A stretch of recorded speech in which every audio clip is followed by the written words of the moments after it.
Hello. Dhyan ശ്രീനിവാസന്റെ detective Ujjwalan കണ്ടു. Detective Ujjwalan എന്ന പേരുണ്ടെങ്കിലും ഒരു ഡിറ്റക്റ്റീവ് സ്റ്റോറിയുടെ ത്രില്ലൊന്നും ഈ സിനിമ കണ്ടപ്പോൾ അനുഭവപ്പെട്ടില്ല. ഒരു കൊച്ചു ഗ്രാമത്തിൽ നടക്കുന്ന കഥ, അതിന് ചേരുന്ന രീതിയിലുള്ള സ്വാഭാവികമായ ഒരു അന്വേഷണവും സംഭവവികാസങ്ങളുമാണ് സിനിമയിൽ കാണിക്കുന്നത്. ആ ഒരു ഗ്രാമവും അന്തരീക്ഷവും കാണുമ്പോൾ തന്നെ ഒരു മിസ്റ്ററി ഫീൽ ചെയ്യുന്നുണ്ട്.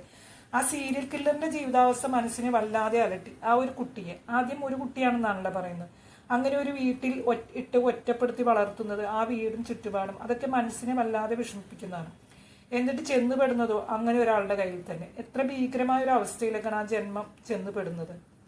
കലാഭവൻ നവാസ് ഈ സിനിമയിൽ ഉണ്ടെന്ന് പറയുന്നുണ്ട്. കില്ലർ ആദ്യം കൊല്ലുന്ന ആൾ നവാസാണെന്ന് തോന്നുന്നു. അങ്ങനെ ആണെങ്കിൽ നല്ലൊരു മേക്ക് ഓവറാണ്. പെണ്ണുകാണൽ സീനിലൊക്കെ പുള്ളി നന്നായി ചെയ്തിട്ടുണ്ട്.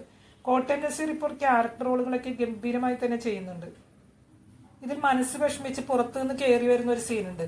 ആ സമയം ധ്യാനിനോട് സംസാരിക്കുമ്പോൾ നീ ആരെ കൊന്നിട്ടാണെങ്കിലും കില്ലറെ കണ്ടുപിടിക്കണം എന്ന് പറഞ്ഞിട്ട് പെട്ടെന്ന് തന്നെ അല്ല, എന്ത് ചെയ്തിട്ടാണെങ്കിലും അവനെ കണ്ടുപിടിക്കണം എന്ന് തിരുത്തി പറയുന്നുണ്ട്. പൊതുവെ മാതാപിതാക്കൾ കുട്ടികളോട് സംസാരിക്കുമ്പോഴുള്ള ആ ഒരു കരുതൽ, പേടി എനിക്ക് ആ വാക്കുകളിൽ കാണാൻ കഴിഞ്ഞു. ഡിറ്റക്റ്റീവ് ഉജ്ജ്വലൻ ടൈറ്റിൽ ക്യാരക്ടറാണ്. പക്ഷെ ആ ഒരു പവർ ആ ക്യാരക്ടറിന് കിട്ടിയോന്ന് തോന്നിയില്ല. എന്തോ ഒരു ഉണർവില്ലാത്തതുപോലെ. പേര് പോലെ ഉജ്ജ്വലമായ ഒരു പരിവേഷം എന്തായാലും വന്നില്ല. മേലുദ്യോഗസ്ഥൻ ഒരാഴ്ചത്തെ അവധി കൊടുത്തതിന് ശേഷം സിജോയുടെ പോലീസ് ഓഫീസർ ആകെ ബ്ലാങ്ക് ആയതുപോലെയായി. പിന്നെ പുള്ളി ഉജ്ജ്വലിനെ ആശ്രയിക്കുന്നതായിട്ടാണ് കാണുന്നത്. കില്ലറുമായിട്ടുള്ള പുള്ളിയുടെ ആ ഒരു ഫൈറ്റ് സീനും എന്തോ ഉജ്ജ്വലൻ ഉണ്ടാക്കി കൊടുത്ത ഒരു ചാൻസ് പോലെയായി. ആദ്യം ഉണ്ടാക്കിയെടുത്ത എല്ലാ ബിൽഡപ്പും പരിതാപകരമായി നഷ്ടപ്പെട്ടു. എന്നാൽ ഉജ്ജ്വലിന് അതിന്റെ യാതൊരു പരിവേഷവും കിട്ടിയതായി തോന്നിയുമില്ല. ജഗദീഷ് ആസ് യൂഷ്വൽ കലക്കി. വളരെ ട്രിക്കി ആയി തന്നെ ആ ക്യാരക്ടർ ചെയ്തു.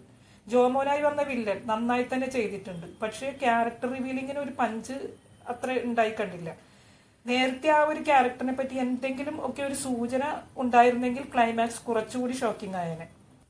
എന്തായാലും പുള്ളി തന്റെ റോൾ നന്നായി തന്നെ ചെയ്തു. പ്രത്യേകിച്ചും പുസ്തകം വായിച്ചതിന് ശേഷമുള്ള ട്രാൻസ്ഫോർമേഷൻ സീനുകളും അതുപോലെ ജോലി പോയതിനു ശേഷമുള്ള സീനുകളും ഒക്കെ നന്നായി തന്നെ ചെയ്തിട്ടുണ്ട്. സിജു വിൽസൺ കുറച്ചുകൂടി സുന്ദരനായിട്ടുണ്ട്. ധ്യാനിനേക്കാൾ ഒരുപടി മുന്നിൽ നിന്നത് സിജുവിന്റെ ക്യാരക്ടറാണ്. ധ്യാനിന്റെ ക്യാരക്ടറിന് എന്തോ ഒരു പോരായ്മ തോന്നി. റോണി ഇതിൽ ഗംഭീരമായി തന്നെ ചെയ്തിട്ടുണ്ട്. നാച്ചുറലായ രീതിയിലാണ് കഥ പറഞ്ഞു പോയിട്ടുള്ളത്. അന്വേഷണ രീതികളായാലും അതേ രീതിയിൽ തന്നെയാണ്. സിനിമാറ്റിക് ആവാൻ വേണ്ടി പ്രത്യേകിച്ച് ഒന്നും ചെയ്തിട്ടുമില്ല. ഒരു പ്രാവശ്യമൊക്കെ ആകാംക്ഷ നിലനിർത്തി കാണാവുന്ന ഒരു സിനിമയാണ് ഡിറ്റക്റ്റീവ് ഉജ്ജ്വലൻ. നിങ്ങളുടെ അഭിപ്രായങ്ങൾ കമന്റ് ചെയ്യുമല്ലോ. വീഡിയോ ഇഷ്ടമായെങ്കിൽ ലൈക്ക്, ഷെയർ ആൻഡ് സബ്സ്ക്രൈബ്. ഇനിയും